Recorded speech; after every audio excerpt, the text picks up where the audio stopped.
You ask Tiger to solve. This deals with linear equations with one unknown. The final result is d equals -31. Let's solve it step by step. Simplify the expression. Expand the parentheses. Simplify the arithmetic. Expand the parentheses. Simplify the arithmetic. Group all d terms on the left side of the equation. Subtract 2d from both sides. Group like terms.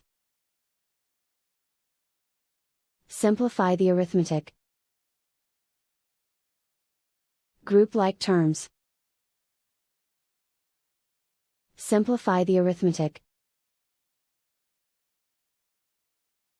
Group all constants on the right side of the equation. Subtract 55 from both sides. Simplify the arithmetic.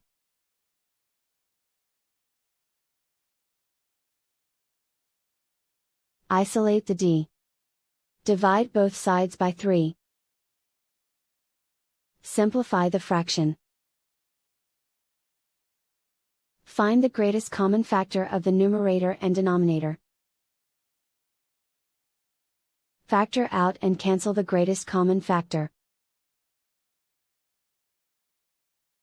And so the final result is d equals -31.